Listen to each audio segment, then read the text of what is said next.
School districts are now convened in the regular board meeting on Monday, October the 12th, 2020, in the boardroom of Cypress-Fairbanks Independent School District Instructional Support Center, located at 10,300 Jones Road, Houston, Texas, at 6 p.m.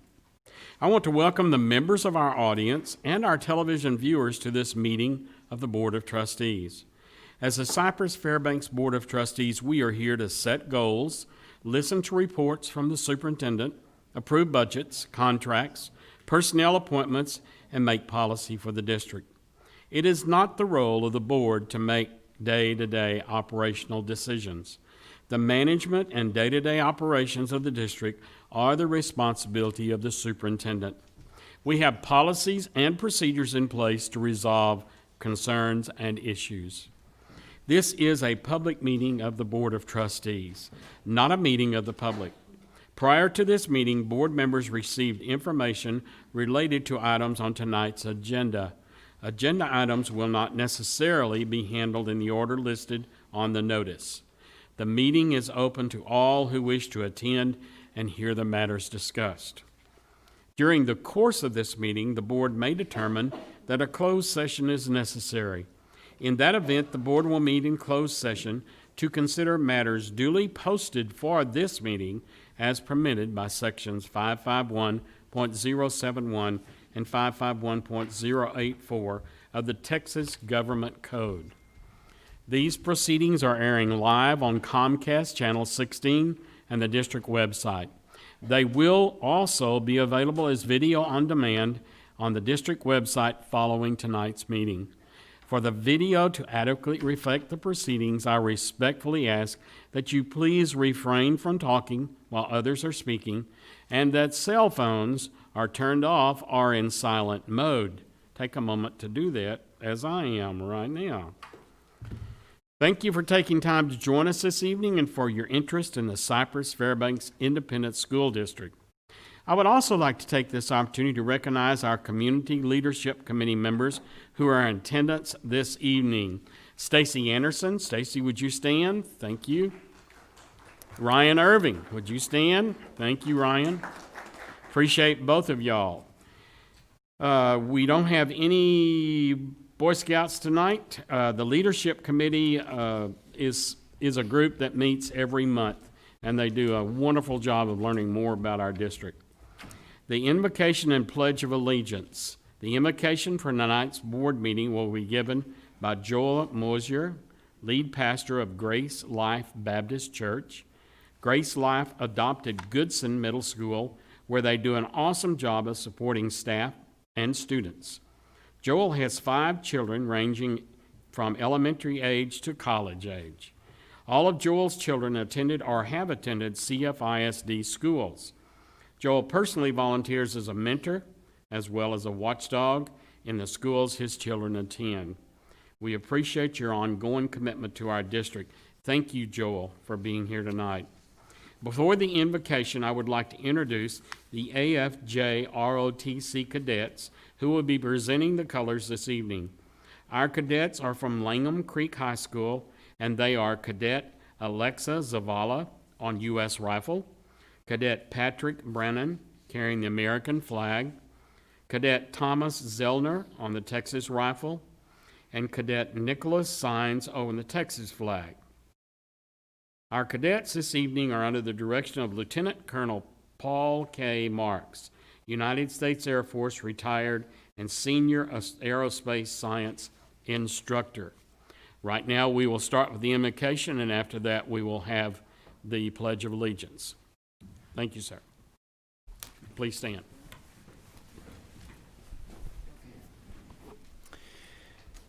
Well, Father, we want to thank you that here we sit or stand on October 12th, have gone through so many meetings and decisions and preparations for the various school buildings all across our school district. Lord, I want to thank you personally for how you have given safety to each and every school, whether it be the thousands of miles that have been driven in buses, whether it's the daily sanitation of our schools, and all throughout. Lord, I pray that you would continue to keep our students safe. I pray whether they're learning from home or whether they're present. I pray for our teachers, those who even come fearfully at times, Lord. I thank you for their dedication. Lord, we are a better community because of their daily service to our children, to our community. Lord, I pray that for those within, specifically in roles like myself and positions within our faith community, that we would lead the people that you have placed around us to be peacemakers in our community, to serve, to support the principals, the APs, the support staff, the custodians, the teachers, and that because of all of us working together, that Cypress would be just a little bit better of a place because of our involvement here. Now, Lord, I pray that you would give wisdom that only comes from above to this board, to the various, again, the administration of the various schools. Lord, thank you for placing us in this community. Help us to be good stewards of it. And we thank you for this. We pray all of this in the name of our Lord and Savior, Jesus Christ. Amen.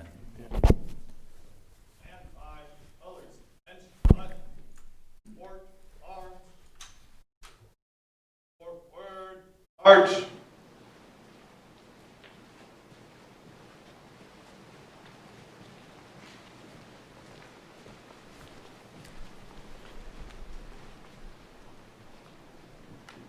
Colors. Bolt.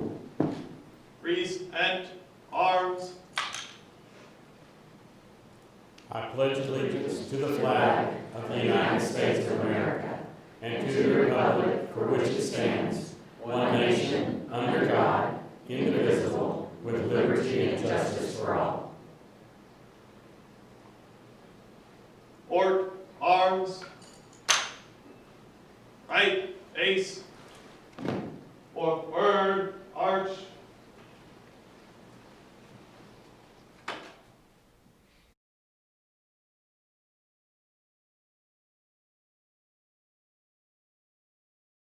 You may be seated.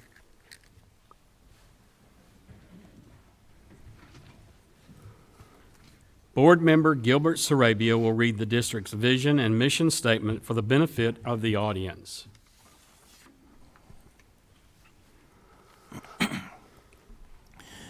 Our vision at CFISD is formed from the acronym LEAD, to learn, empower, achieve, dream, lead. Our mission is to maximize every student's potential through rigorous and relevant learning experiences, preparing students to be the 21st century global leaders. Thank you, Mr. Sarabia. And before we go any further, I just wanted to share with everybody that about 10 days ago on October the 2nd and 3rd, TASB had their annual conference, but they held it virtually. This was the first ever history-making virtual conference that we've ever had. Many great sessions and 2 awesome keynote speakers. Mr. Sean Acor led us off. He is author of The Big Potential and Happiness as an Advantage. He hails from Waco, Texas, and has studied how happiness affects production and success. To quote, happiness is derived from a Greek word but has a different definition and meaning than what we know of as happiness. It's not a state of mind, but happiness is the joy you feel moving toward your potential, what it means to live a human life well. Much research, TED Talks, he was in the top 25 of most popular, and founder of the Good Think and Positive Psychology. He suggested that in the middle of a crisis, find success, optimism, and that's a great place to start, but we must start together. Tonight we're going to give it a try. So at your desk, I've given you a piece of paper with your name on it. Sadly, I didn't have enough for everybody, but you all do this mentally, would you please? What I want you to do is I want you to write down 3 things that brought you joy in the past 24 hours. You got 2 minutes.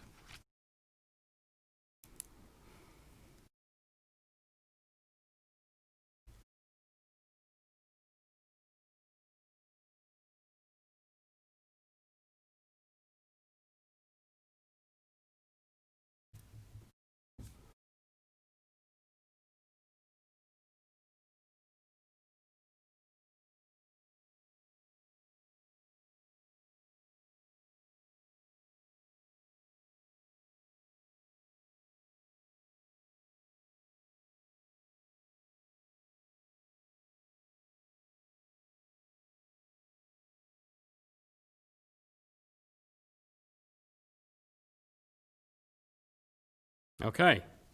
We're going to start out here, and I want you to just share one of them with us. So I'm going to start with Linda Macias. Dr. Macias?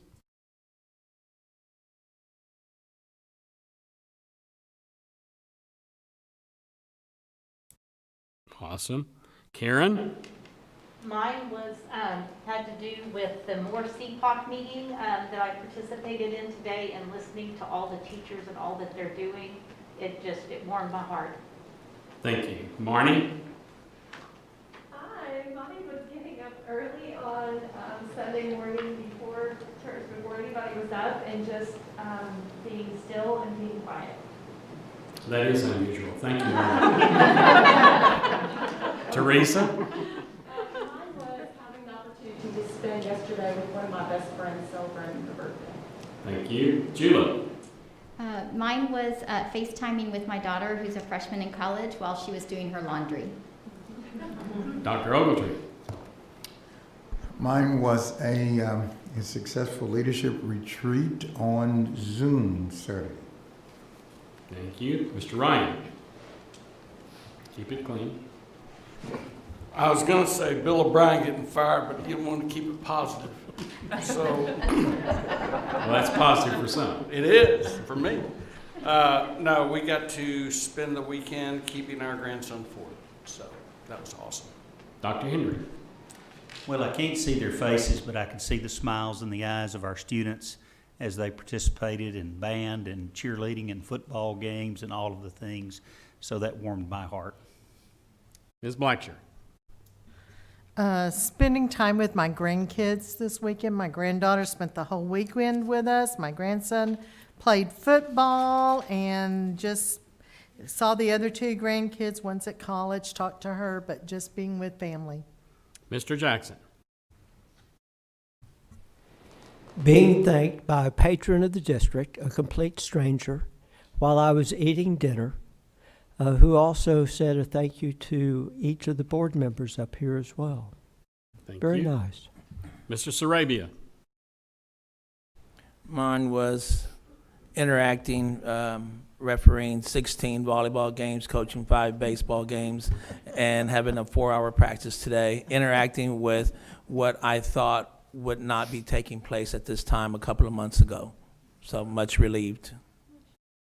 Mr. Sarabia, you clean up well after all that. Thank Mr. Weckerly? Spend time with my daughter going to her soccer game. Thank you.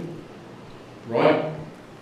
Actually, FaceTiming with my 3-month-old grandson who lives in Santa Barbara, California.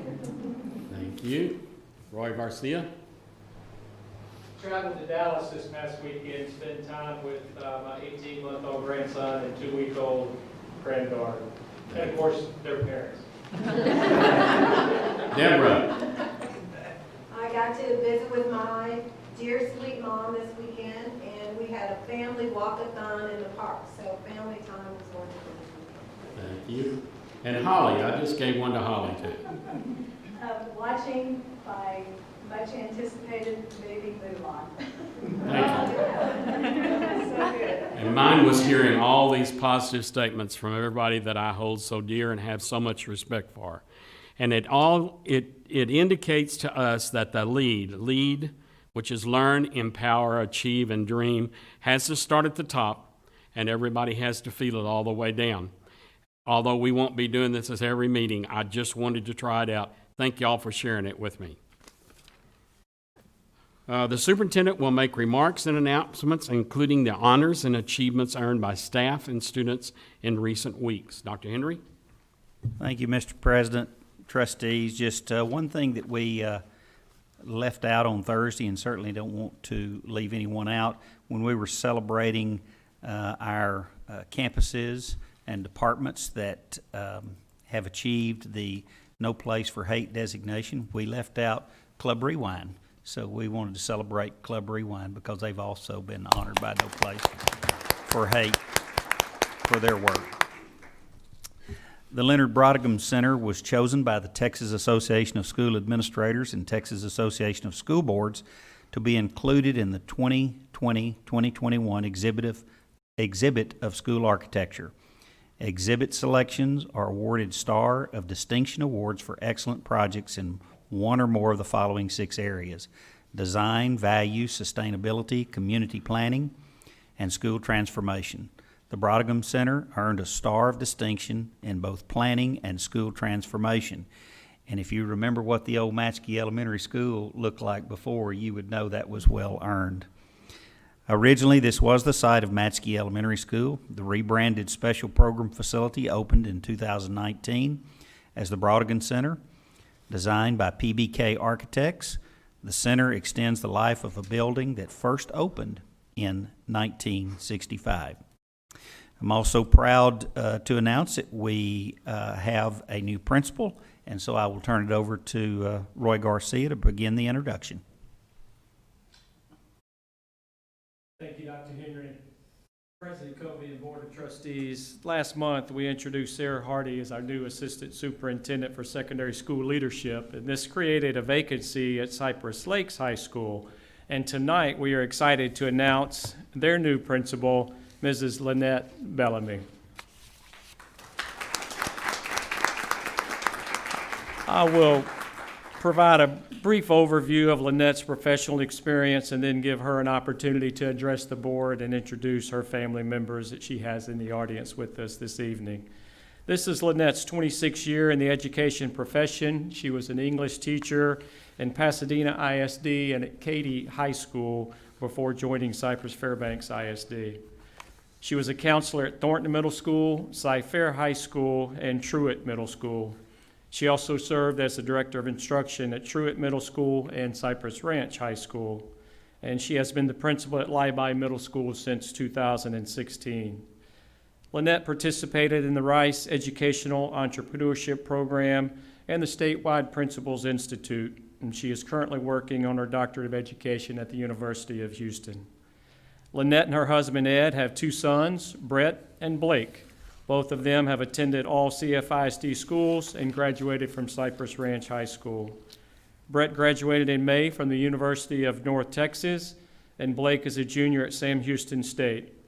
When Lynette has a little time just for her, she enjoys reading, running, yoga, and traveling. Please join me in congratulating Lynette Bellamy. First of all, a big thank you to Mr. Garcia and Dr. Henry and the entire board. I just want to start by saying I am so honored to be chosen to serve the students and the staff and the community of Cy Lakes. They have all welcomed me with open arms, and it's been an exciting experience, and I'm loving it. My boys are here. Both of them traveled into town to be here with me. Brett lives and works in Denton, and Blake drove from Huntsville today, so I'm excited to have them here with me. And I also want to send a shout out to my extended family who's not here. That includes my people from Cy Lakes who wanted to be here tonight, but they're observing social distancing, so they're watching online. Also my Lyby family and my ranch family who have all been so supportive as I've gone through this adventure. My family too has always supported me in every new adventure that I take on, so thank you. And I myself am a first-gen college student, and so I believe strongly in the power of education and what we're able to do for our students through education every single day. So I'm so excited for this opportunity. I've been in the district for 21 years, and lots of people in this room have helped me along the way and given me opportunities. So I'm just so excited to offer that to other people, to my students and my staff at Lakes. So thank you.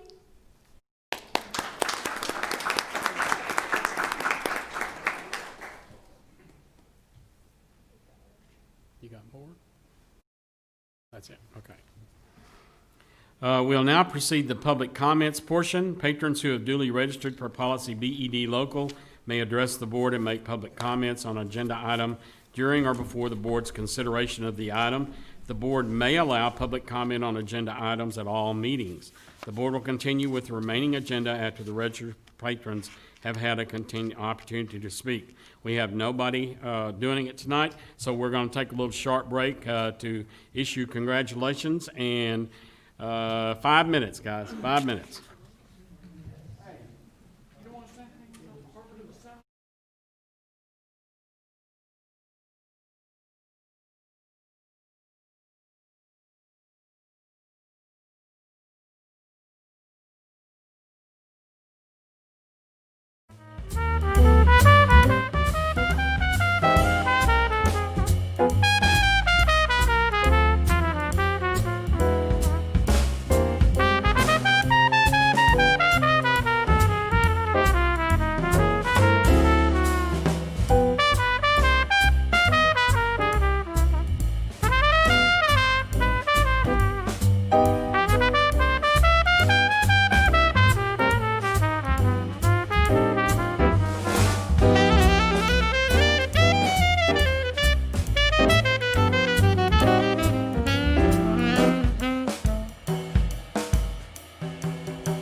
All right.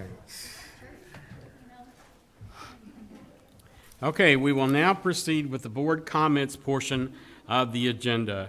Any board member may make a comment during this portion of the agenda without prior posting being required. Comment items may not pertain to the character of any students, staff, or board member and may not be discussed or deliberated upon at this meeting. So I'm going to start with Ms. Heineman. Ms. Heineman? Oh, I'm sorry, you're not ready? No, I can be ready. Okay. I know, usually I have it all typed out and bound and all that, but today I'm just gonna wing it. You're freewheeling it I'm today. free, yes. Okay. Ooh, that didn't sound good, but Oh, that's okay.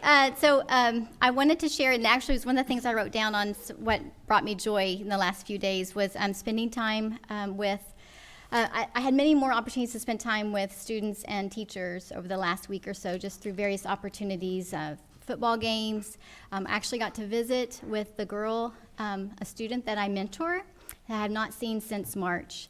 And I have worried and cried and prayed over that girl, and I was so happy to finally get to see her face to face and to know she was doing well, and the teachers are taking great care of her, and so that was just a delight. We've missed those connections. Students have missed those connections with each other and with teachers and mentors and with mentees, so that was definitely a highlight. I also got to visit with a teacher, one of our NAC teachers, New Arrival Center teachers. She was working the Health Expo at the Berry Center, and I was working the Health Expo at the Berry Center, and we just overlapped and just got to hear more about her experiences this year and the challenges of teaching our new arrival students who are immigrants to the United States, who have been here for 6 months or so or less, and trying to help those students, some in the classroom and some online, and the challenges associated with that. At football games, I sit with parents and with teachers and hear about what works well, what's not working. We know that there's still work to be done to try to help our teachers with this tremendous load that they are carrying.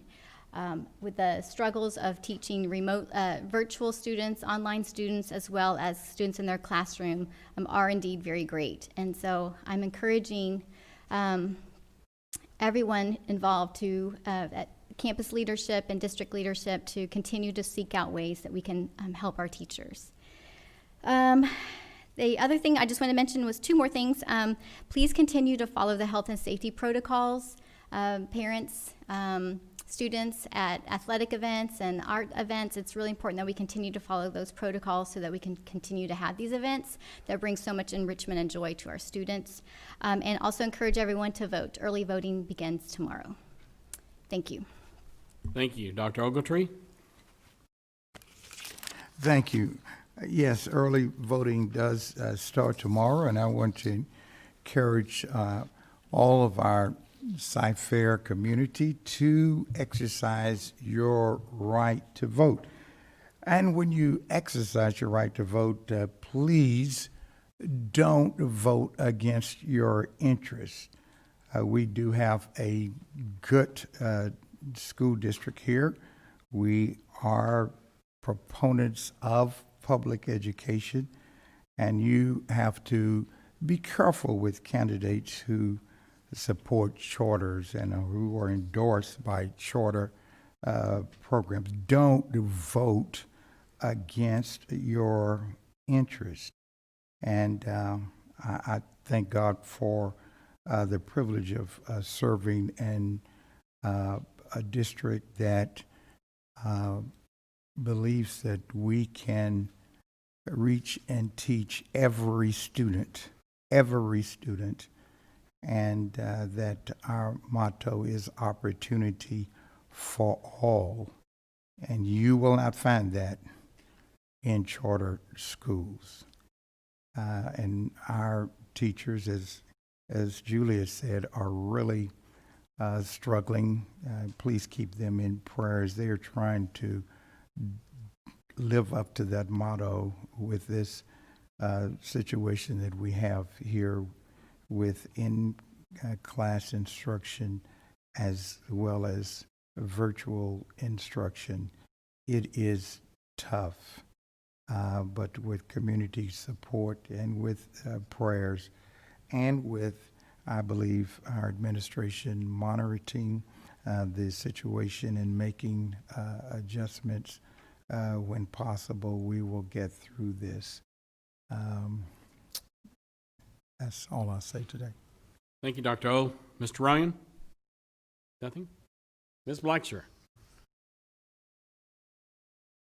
Yes, I'd just like to, like Julie, I have talked to a number of teachers, nurses, parents, and students since the last board meeting, and I continue to share the concerns of our teachers and our staff, our parents, about the current situation. I know it's not easy. Unfortunately, I know there's not easy answers either. I will say I do believe that our administration is doing the very best they can with the situation at hand. I wish there was more that we could do, but I believe we are doing our best to try to work through the issues that do exist. And believe me, I do acknowledge that there are issues that exist. If there are solutions, I believe this school district will find them. Thank you. Mr. Jackson?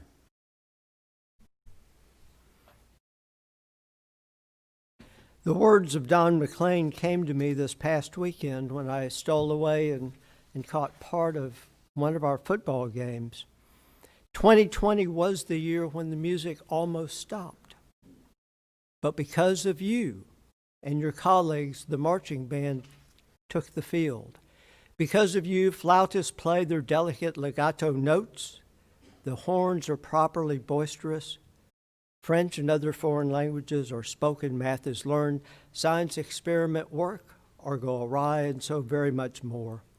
Because of you, our children have transportation and food, and because of you, they can learn at home or here on the various campuses, blanketed in different layers of safety. And because of you, our students have a sense of normalcy, if only for a little bit of each day.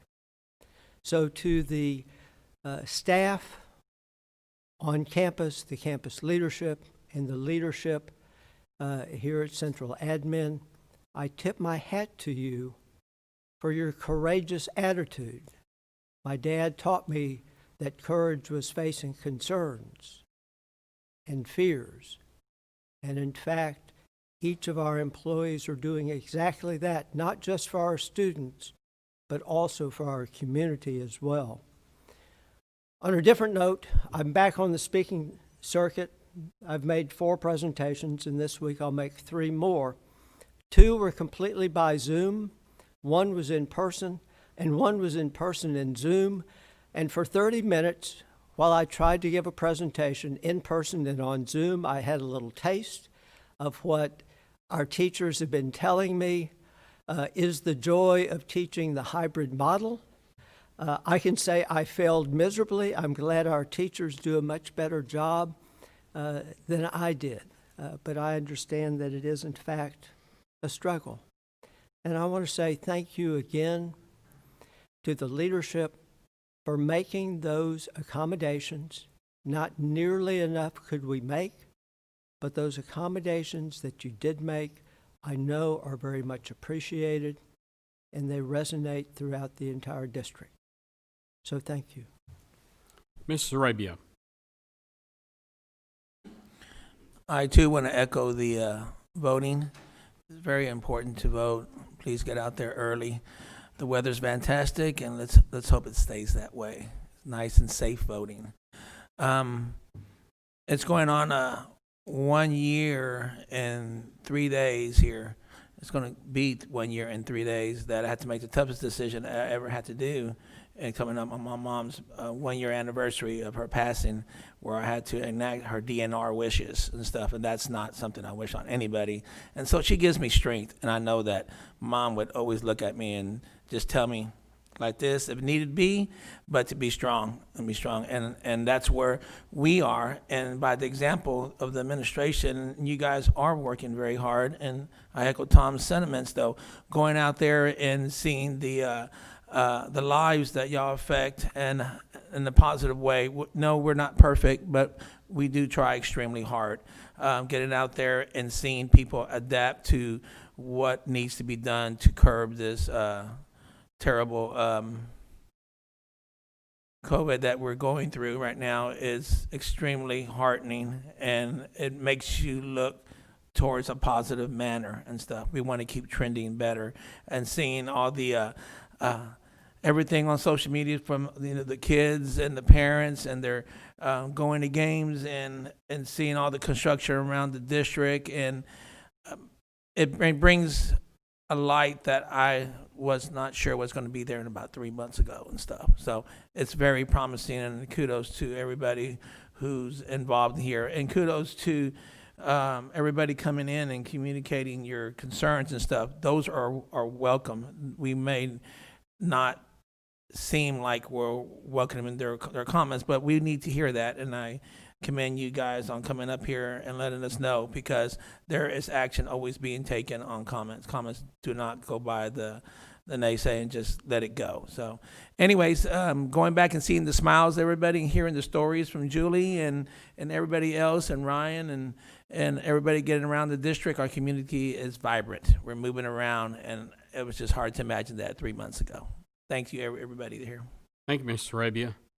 Just very shortly, it's awesome to hear the positivity that we hear. And I know that some of you may think that we don't listen, but we do. And sometimes we're listening in the grocery store, and sometimes we're standing in line at Sonic trying to get a drink, and somebody mentions it to us. So it's always good to hear.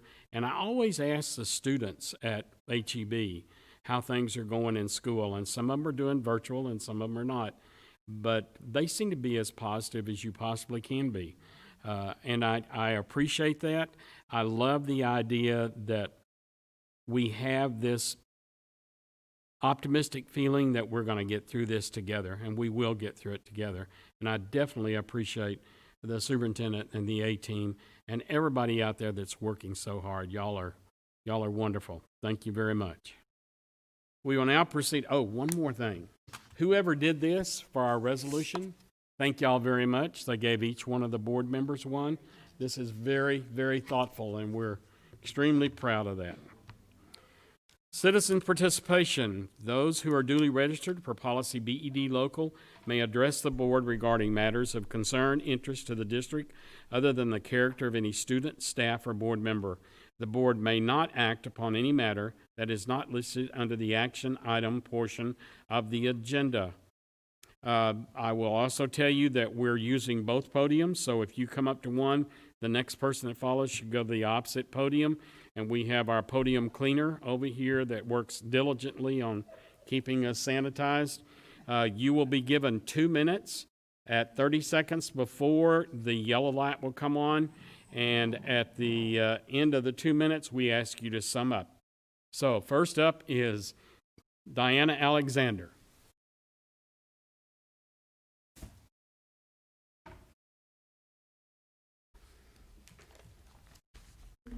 Hello, thank you. On September 14th, at the last board meeting, teachers and community members reached out to this board for help. Classroom staff are being crushed under hours and hours of work, trying to manage a hybrid model of instruction. You told them then to be patient, wait, and thank them. They still wait.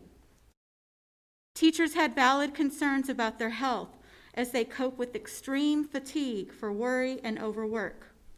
You told them then to be patient, wait, and thank them. They still wait. Staff members worry about COVID cases at their campuses and confusing poor communication. Will you tell them then to be patient? Are you hearing these concerns and willing to actually do something? Yes, an email of appreciation is well and good, but meaningless when you have real problems here.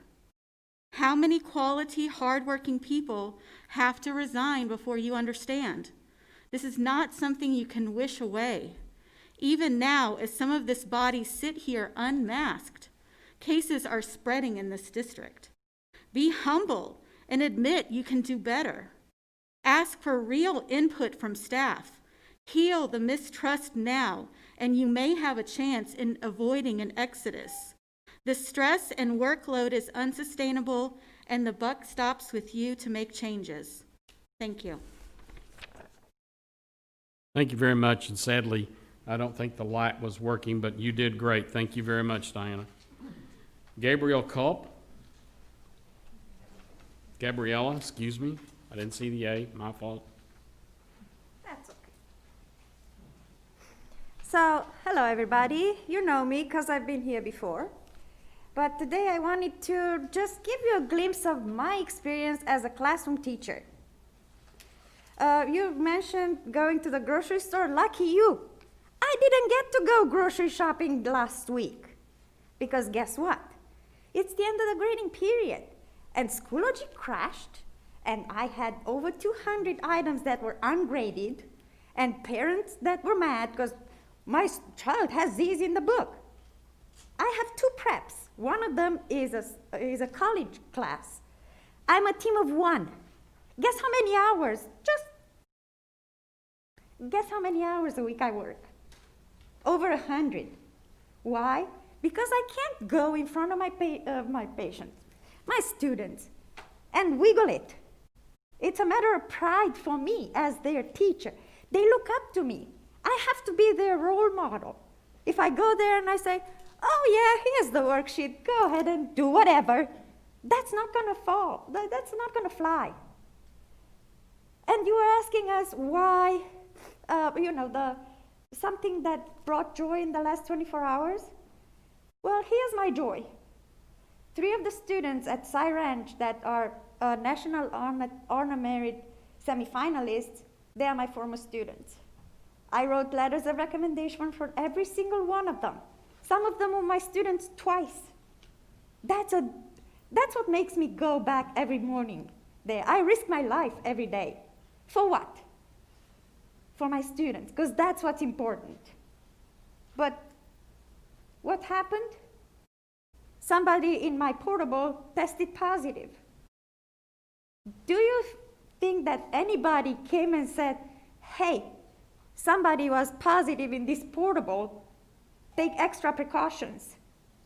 No, nobody did. That's lack of human decency. Thank you. I'm sorry. Your time's up. Appreciate it. We need to move on. Elisa Trevino.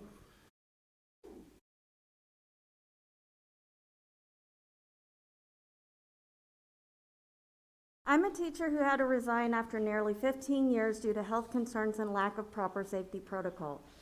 I'm also a parent of 2 children in this district. I was also on the reopening committee. I saw firsthand the complete disregard for teacher safety.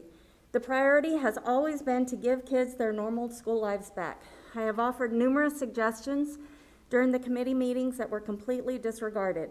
In fact, I never saw an actual decision being made during the meetings. The committee was just an opportunity for various administrators to provide updates to their relative departments. I brought up numerous concerns about the lack of proper safety protocol. After realizing the fact that having a teacher on the committee was just a way to save face, I notified the committee that I would no longer be returning. Numerous campuses are allowing parents to voluntarily isolate their children for 10 days in the event of any sickness so they wouldn't have to go get tested for COVID. We have teachers with cancer who are pregnant and who have serious underlying health issues not being told that a COVID-positive student was even in their class. I knew that teachers would not be able to balance virtual and face-to-face students at the same time. I expressed that concern to the committee, and now that concern was disregarded. Now we see teachers and students struggling. At the last board meeting, you all told teachers to be patient. It's been a month, and I asked, what solutions have you come up with? A new teacher who I helped hire, who's only 21 years old, had to go to the ER due to an ulcer from stress. There's been no sign of relief. What is it going to take for you all to listen? I receive messages from teachers daily crying out for help due to being overworked and feeling unsafe. Do you think I want my children in that environment? Absolutely not. I feel a huge amount of guilt for even having my kids remote because I know how much work it is for their teachers. And I worry that this is going to lead into a max exodus of teachers leaving during the school year or at the end of the year, because we as teachers have seen exactly where we stand with the administrators. Thank you very much. John Rosenthal?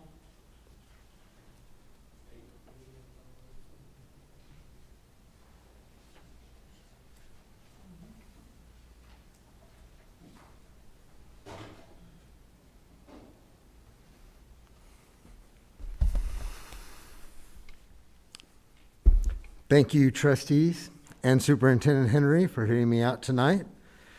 And of course, many thanks to the Cyfair community for showing up and advocating. For those who don't know me, I'm John Rosenthal, the Texas State Representative for House District 135. I'm a mechanical engineer by trade.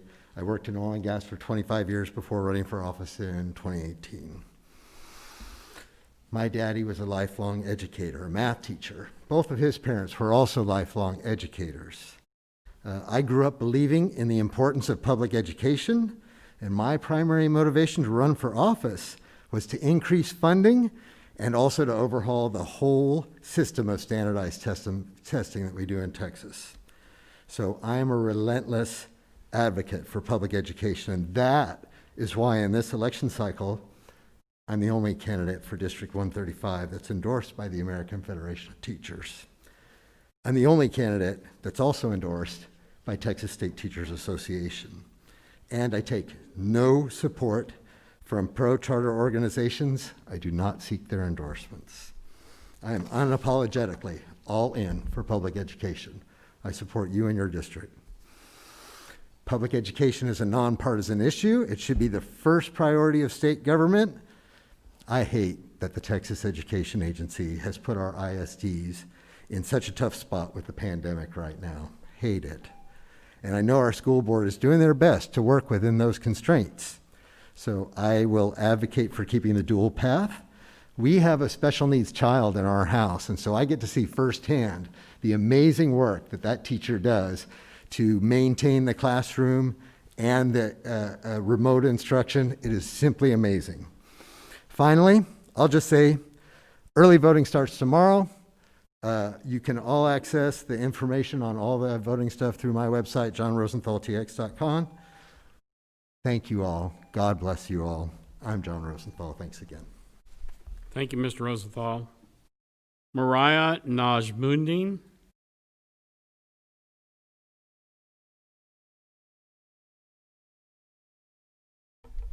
Good evening. My name is Mariah Najmundin, and I'm a teacher and taxpayer here in the district. As we end the first grading period, I want to share an experience from last week. On Thursday, a day that I was swamped with grading and lesson planning and working through my own lunch, I spoke with a parent of a virtual student who's failing my class. Let's call him Michael. I taught Michael last year in Spanish 1. He is an AB honor roll student, all-star basketball player, A-team football. He has a 46 in science, y'all, because he doesn't understand Schoology. His mom and I literally cried on the phone together because despite access to technology and that both of his parents are at home, he doesn't understand Schoology. He felt like he had no choice but return to in-person learning on Monday because he doesn't want to be kicked out of K-level. And I bet every single teacher here and every single teacher at home can think of 10 Michaels who has so much potential but is being systematically oppressed by our hybrid learning model. The achievement gap in Cyfair has never been greater. I would also bet my next paycheck, my next 5 paychecks, that the data from our last progress report card run has significantly more failures in the first grading period of last year. And that number of failing students is disproportionately higher for our ELL students, for economically disadvantaged students, for SPED students, 504 students, and students of color. That's a lot of students, y'all. And I believe this is a direct result of an unsustainable system that is both burdensome on students and teachers. So my ask for the board tonight is a follow-up on an email that I sent last week. Come to my classroom. Spend a day at row next week or tomorrow, whatever day works with you. And I'm not talking about the time that I spend in front of students. Get there at 6 o'clock and leave at 6 o'clock. I average 14 hours a day at school. And while I'm here advocating for teachers tonight, I'm also advocating for Michael and all of the students like Michael. This is unsustainable, and it's really hard, and it is not in the best interest of staff, and it's not in the best interest of students. Thank you. Natalie Hurtado.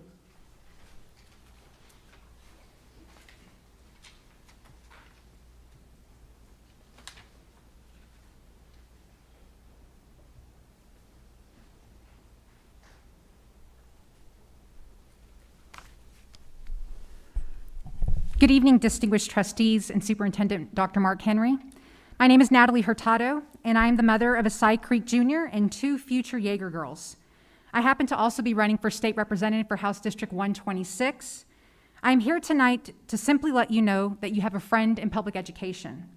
Having been a product of public schools and supporting a platform that seeks to make sure our public school teachers, bus drivers, administrators, and custodians are all being heard loud and clear. I'm also proud to be endorsed by Texas AFT, and I'm here tonight in solidarity. Please know, win or lose come November, it is my greatest honor to be part of the Cy-Fair family, and God willing, I hope to push forward legislation that does not hurt public education, but instead seeks to fund it adequately and equitably. I promise to seek a moratorium on additional charter schools and ensure that public education is not the first thing on the chopping block when we face our budget shortfall. It is my understanding that this month is also Principal Appreciation Month, so I'd like to give a shout out to Principal Vicki Snokus. I'd also like to thank the following teachers: Ms. Roscoe, Ms. Cohen, Ms. Newman, Ms. Sadler, Ms. McLean, Ms. Rhodes, Mr. Heidman, and Mr. Wood, all which have been teaching my daughter virtually while also teaching my daughter's friends in class. I admire all y'all's hard work and dedication for our students, and thank you dearly. Thank you and have a good evening. Thank you very much. Nikki Cowart.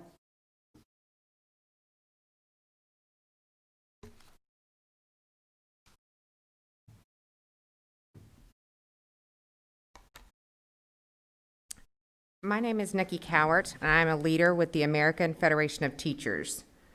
As I announced on a call with the Metropolitan Organization last night, we have over 100 other AFT leaders already postcard writing, phone banking, text messaging, our members and other union households, and we are committed to delivering at least 6,000 souls to the polls.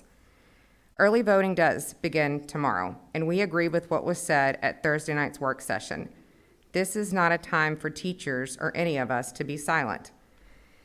Did you know that you're legally allowed to carry in paper notes to the polls, but no electronic notes such as your cell phone or iPad? Of course, don't make notes at school or type your list to print at school.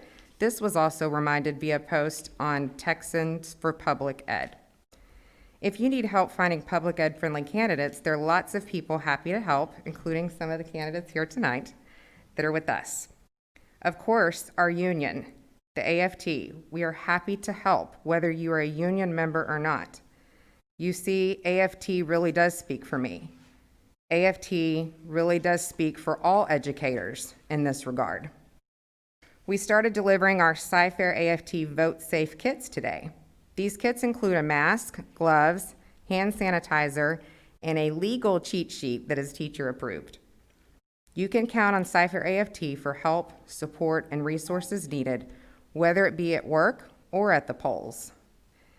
I completely understand the fatigue that most of us are feeling right now, but please make your voice heard and send public school-friendly lawmakers to Austin. Thank you, Nikki.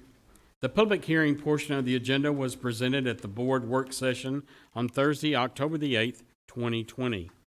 The board will now proceed with item 8A of the reports portion of the agenda.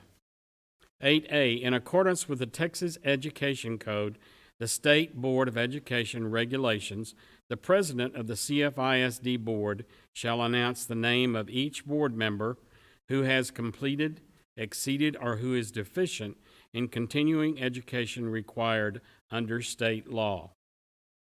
Just to let you know that due to COVID-19 pandemic, the State Board of Education has waived the board training requirements for all districts until January the 31st, 2021. However, I am happy to report that board members Don Ryan, Debbie Blackshear, Julie Heineman, Tom Jackson, Dr. John Ogletree, Gilbert Sarabia, and myself, Bob Covey, have remained diligent in our continuing board education and have all exceeded our required training hours and continue to do so. The board will now proceed with the consensus action items portion of the agenda. Mr. President, may I ask you a question before we do that, sir? Sure. So we reported the education, but as part of what you see on the plaque over here, we also all committed to undertaking continuing education in the area of understanding better racial equity. And that is not part of the report that you just mentioned. Since I'm the one who pushed for that, I would say that I made certain that I went ahead and attended some of the seminars that TASA TASB put on. But can we have a reporting of that at some point in time in the future? A reporting of the classes that we've taken that would satisfy that? Is that what you're asking? Right, or merely whether we have satisfied the requirement and the pledge that we included when we signed the document. Sure. I don't have a problem with that. Does anyone else? No? Thank you, sir. Okay. And there are a number of sessions that are offered through TASA TASB that address that.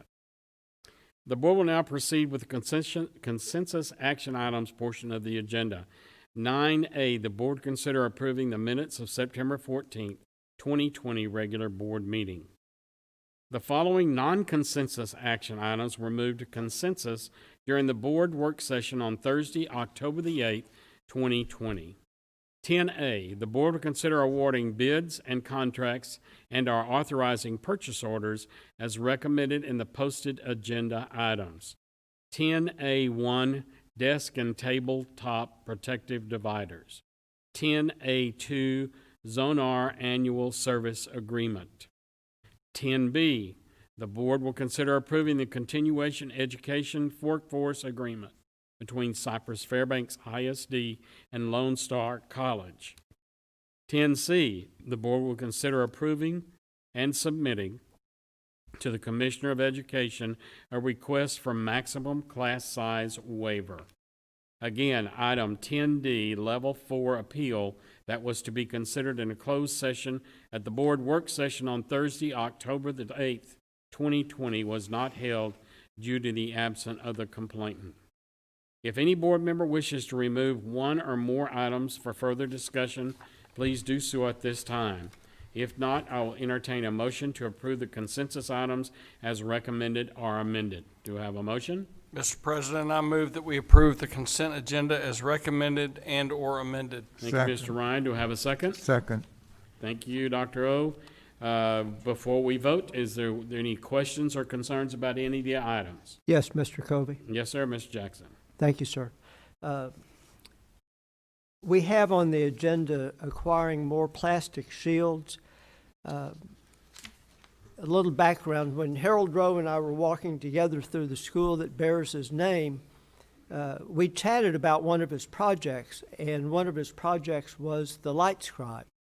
He did the investigation and proposed to the board that we would acquire these.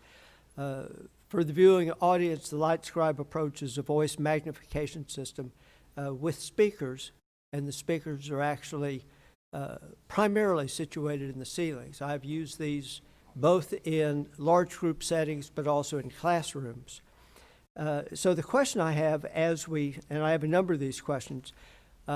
First, since we're adding plastic shields, is the system still effective for both our teachers but also our students, whether our students are on campus or at home? Secondly, do we have enough for all the classrooms or not? I know in years past, sometimes when I've gone to give a presentation, we've had to borrow one from a different classroom. And then third, for the plastic shields, this is a layer. Do we have any, and this would probably go back to you, Teresa. I'm a believer in layers of safety, whether it's physical safety or viral safety, but I'd like to know if this is showing, at least on an anecdotal basis, that it is in fact working. But I guess you would take the first part of these, Linda. As you mentioned, Mr. Jackson, the speaker system is up in the ceiling. So yes, it is it suffices the sound for all students. I will share with you that at the very beginning of the year, we had some issues with sound, but it wasn't because of the system. It was because a laptop, the speaker in the laptop wasn't connecting to it. We've since ordered and have in the classroom some splitters, and that's allowing the computer speaker to connect to the light speed. So yes, everyone should be able to hear as long as the teachers are wearing their lanyard with their speaker. And that splitter, and I'm familiar with that when I do a presentation in a split capacity, but that splitter, if I understand what you're talking about, that's so that the students at home can hear what the teacher's saying. Is that correct? That is correct. That is correct. Did I have another? Thank you. Mr. Jackson, to your other question regarding the layer of protection from the desk shield, as you mentioned, I don't really have any data specific to that to support that, but we had the same question about that before we brought this agenda item to you. As you know, we've signed an agreement with Memorial Hermann, a team of doctors that are providing advisory services to us related to our Lead Safely plan and answering any questions we may have. So when we started looking at the number of students that we anticipated would be returning to campus, especially the second marking period, we reached out to Memorial Hermann and we asked that very question. Is this a worthwhile investment for us, and will we be receiving, or will students have and teachers have that layer of protection that we're looking for? And they felt very strongly that that absolutely was a layer of protection. When you couple it with the mask and the shield, it definitely is helping us to minimize the number of students that may be identified as a close contact if we have a positive case. So it's definitely helped that. So we do feel that we are receiving the benefit of protection by investing in the desk shields. Thank you. Ms. Blacksher. I just wanted to comment on what Linda was sharing with us about the splitters. I talked to a classroom teacher just last week who was telling me about what a difference the splitters have made and really are helping them in the classroom. Okay, so we have a motion and a second. All in favor, please raise your right hand. And that's unanimous. Thank you. Superintendent's briefing will provide information regarding district events and items of community interest. Dr. Henry. Thank you, Mr. Covey. Trustees, the 25th Annual District-Wide College Night will be conducted on a virtual platform this year, Tuesday, October 13th, which is actually tomorrow, and Wednesday, October 14th. All high school students and their parents will have the opportunity to explore and connect with almost 400 different colleges and universities from around the world, providing information online. Students will have access to the online information 24/7 through November. More information, along with the link to register, can be found on the district website. Governor Greg Abbott has proclaimed October 14th, 2020 as Texas Education Human Resources Day, a day set aside to recognize and honor the important contributions made by school staff who work in human resources. Human resources staff work hard each day to make sure our schools are staffed with high-quality employees and that those employees have a good work environment. In continuing its free service to the CFISD community, the Nutrition Services Department launched Curbside Connect on September 8th, which provides breakfast and lunch at no cost to all children 18 and younger through December 31st. Curbside Connect grab-and-go meals are available to children not engaging in traditional face-to-face learning. For those utilizing on-campus learning, breakfast and lunch meals are also offered at no cost through December 31st. Meals through Curbside Connect are available from 4 p.m. to 6 p.m. every Tuesday and Thursday, offered at 33 campuses across CFISD to provide greater coverage to the entire district population. Meal sites can be found on CFISD Connect on the district website. And just off script a little bit, you talking about the real heroes of this district, student nutrition. Thank you, student nutrition, from picking up in March, never complaining, and making sure that this community gets fed. You are the real heroes.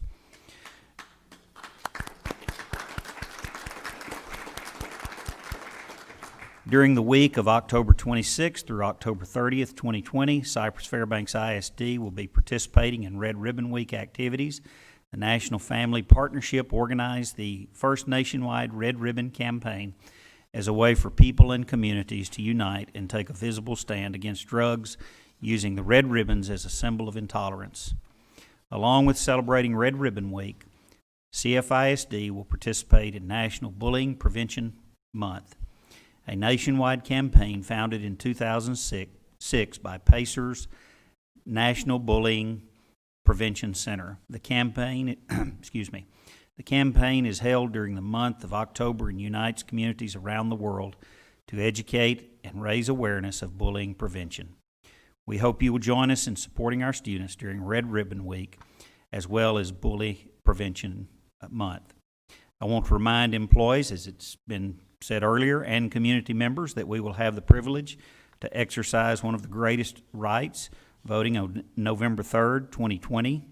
Early voting dates start tomorrow, October 13th through October 30th, and just based on what I see and the number of new voters we have and the interest in this election, I would advise you to probably get there early. Election day, it might be very difficult to vote. And then I'd like to finish up, if I could. This is my 30th year to be a superintendent. And in the past 8 months, I'm not looking for any sympathy. The last 8 months has been the equivalent of being a superintendent for 10 years. It has not been easy for me. In fact, I had a call from a rookie superintendent. It was their first year last March, and they said, "Dr. Henry, you've been around for 3 decades. What do we do?" And I said, we're all on the same page here. If it's a hurricane, I can help you. If somebody doesn't make cheerleader, I can help you. But a pandemic, it's new to all of us.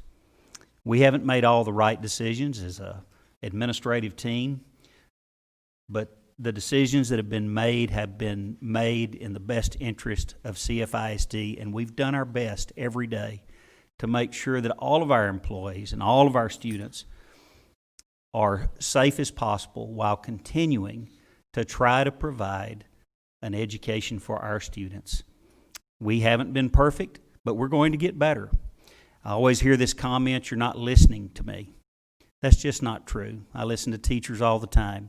I'm in constant communication with principals. I'm in constant communication with district level administrators, looking for ways. That's our goal every day. What can we do about attendance check? What can we do about the MERGE program to make it better? How can we get to a point where we just have teachers dedicated to virtual and teachers dedicated to in-person? We're working on that every day. When you say nothing has happened in a month, that's just not true. That's just not factual.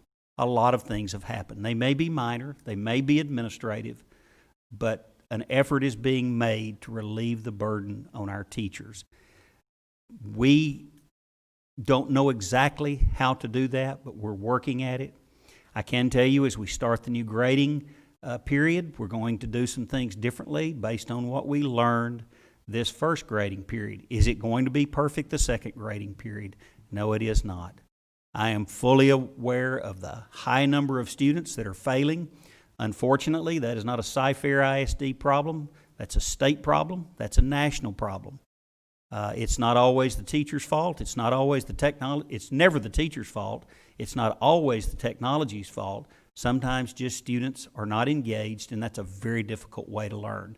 And I can tell you, at least me and Don Ryan could not learn that way.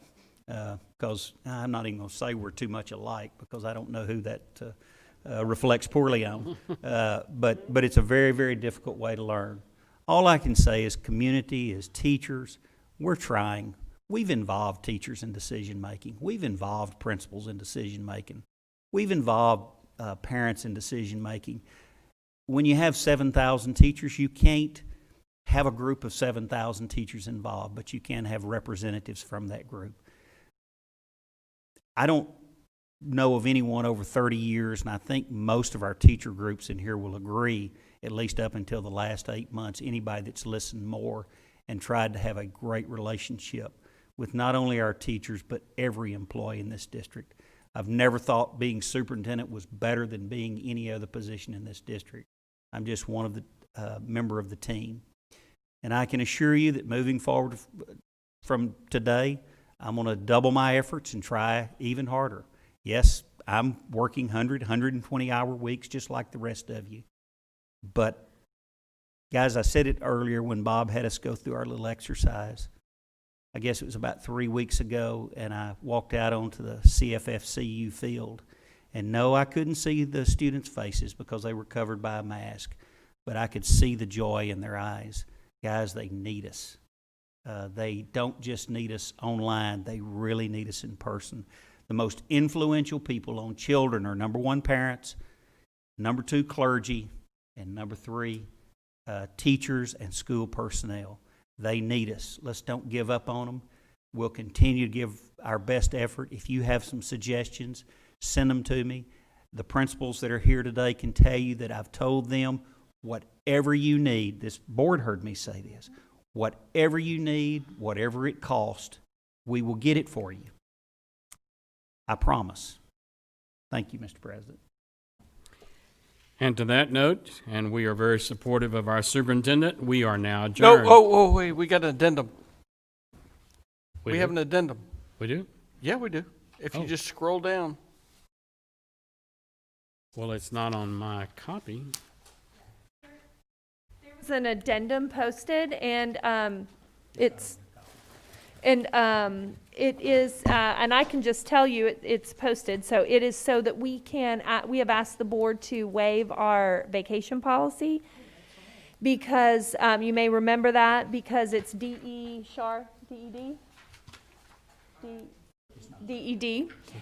And the reason is that so many of our, primarily talking with Mr. Powell, Mr. Morgan, our operations folks, worked continuously this summer.